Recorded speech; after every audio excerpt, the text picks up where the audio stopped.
Karen Whitmore stood at the edge of the Willow Creek HOA community pool, her perfectly manicured fingers wrapped around what looked like a cattle prod. The device hummed ominously as she held it above the chlorinated water where 3 children splashed innocently below. "Ma'am, you can't bring that thing near the pool," shouted Marcus, the teenage lifeguard, his whistle dangling forgotten around his neck. "Watch me," Karen replied, her voice dripping with the authority of someone who'd attended every HOA meeting for the past 7 years. "These children are violating Section 4.3b of the Community Pool Regulations. No running, no excessive splashing, no fun whatsoever." The electric device wasn't actually a cattle prod. It was a novelty shock pen she'd ordered online after reading about discipline techniques on a parenting forum. But the children didn't know that, and neither did Marcus, whose face had gone sheet white. "Karen, what the hell are you doing?" Dr. Sarah Martinez had just arrived with her 8-year-old daughter Emma, pool bags in tow. Her medical training kicked in immediately as she assessed the situation. "Put that thing down before someone gets hurt." "Someone already has been hurt," Karen declared dramatically, gesturing to her pristine white sundress. "Look at this. Chlorine water spots. Do you have any idea how much this dress cost?" Emma Martinez, oblivious to the tension, cannonballed into the pool with a magnificent splash that sent water arcing directly onto Karen's feet. The shock pen slipped from Karen's surprised grip, clattering onto the concrete with a plastic crack. "That's it," Karen shrieked, her carefully applied makeup beginning to run in the humidity. "I'm calling an emergency HOA meeting. This pool situation is completely out of control, and I'm going to fix it once and for all." Dr. Martinez knelt to examine the broken device, relief flooding her features when she realized it was just a toy. "Karen, you scared these kids half to death with a fake shock pen over dress shoes. It's about principle, Sarah. Order, discipline." Karen's voice rose with each word. "When I was HOA president." "You were never president," Marcus interrupted, finding his courage. "You ran 3 times and lost every time." Karen's face flushed crimson. "That's because this community doesn't appreciate proper leadership. But they will. Mark my words, I'm going to transform this place, starting with these pool rules. And when I'm done, everyone will thank me." She stormed off toward the community center, her designer sandals slapping against the pavement with each determined step. Behind her, parents began gathering, whispered conversations spreading like wildfire through the assembled crowd. Dr. Martinez pulled out her phone, already drafting a message to the HOA board. She had no idea that Karen's humiliation today would trigger a campaign of increasingly desperate measures that would turn their peaceful community into a battleground. As Karen disappeared through the community center doors, the broken shock pen lay forgotten on the concrete, its harmless plastic casing cracked, but still sparkling in the afternoon sun, a prophetic symbol of the chaos about to unfold. The rebellion began with pink flamingos. Karen discovered them on Thursday morning during her routine neighborhood inspection walk. 7 bright pink plastic flamingos arranged in Mrs. Patterson's front yard, each one exactly the maximum allowable height for decorative items. Behind them, her mailbox gleamed with a fresh coat of regulation brown paint, but the flamingos created a defiant splash of color that made Karen's eye twitch.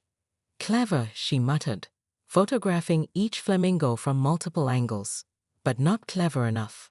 By Friday, the flamingo count had doubled.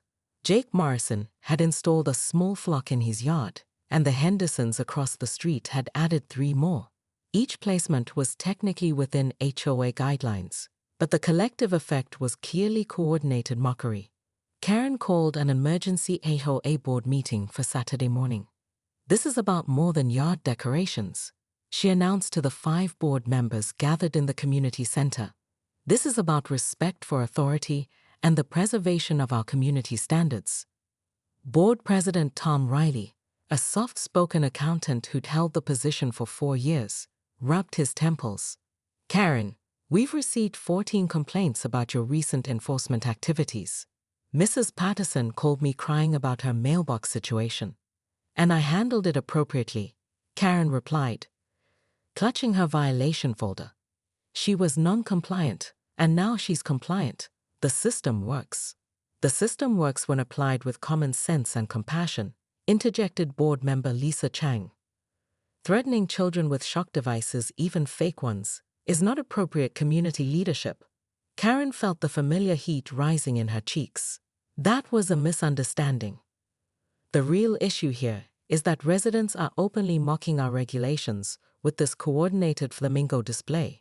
Maybe they're mocking you, said board member Rick Santos quietly. Maybe there's a difference. The words hit Karen like a physical blow.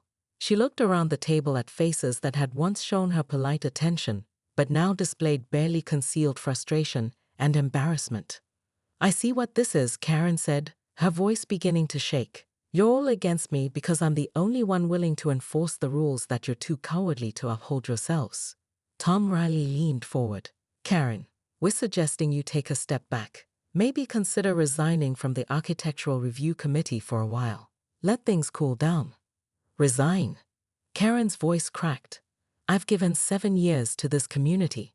7 years of my time, my energy, my expertise in maintaining standards that benefit everyone. And we appreciate that, Lisa said gently. But your methods have become problematic. Karen stood abruptly, her chair scraping against the linoleum floor. Fine. You want to let this place turn into a circus? Go ahead, but don't come crying to me when property values plummet and we're living next to people who park RVs in their driveways and paint their houses rainbow colors.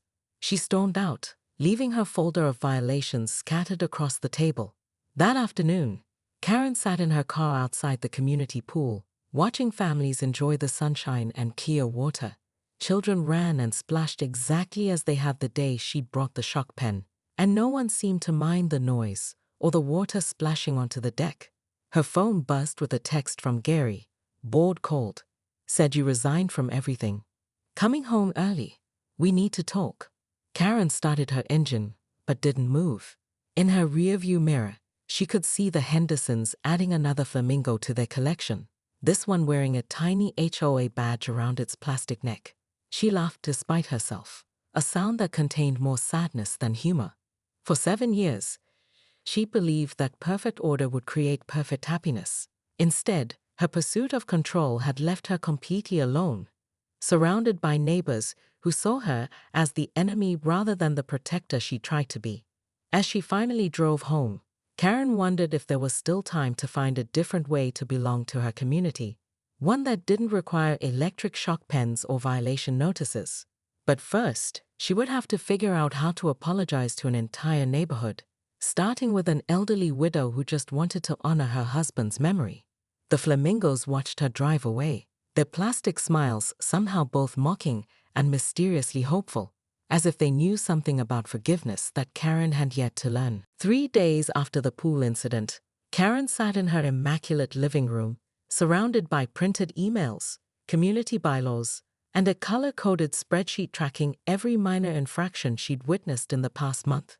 Her husband Gary stood in the doorway, briefcase in hand, watching his wife with growing concern.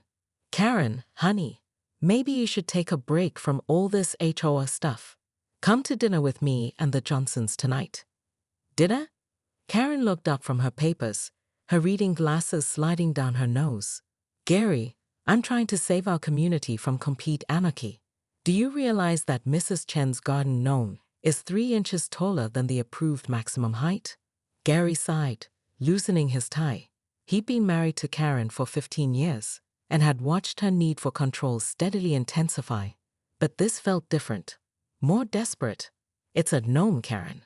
A tiny ceramic gnome. Today it's a gnome, tomorrow it's chaos. Karen stood abruptly, her papers scattering. I've scheduled individual meetings with every family on Maple Street.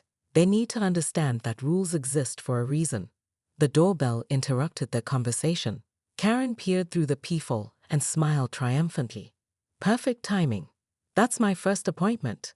She opened the door to find Mrs. Patterson, an elderly widow who lived 2 houses down, clutching a manila folder to her chest. Karen, dear, I got your note about my mailbox, Mrs. Patterson said hesitantly. I'm not sure I understand the problem. Please come in.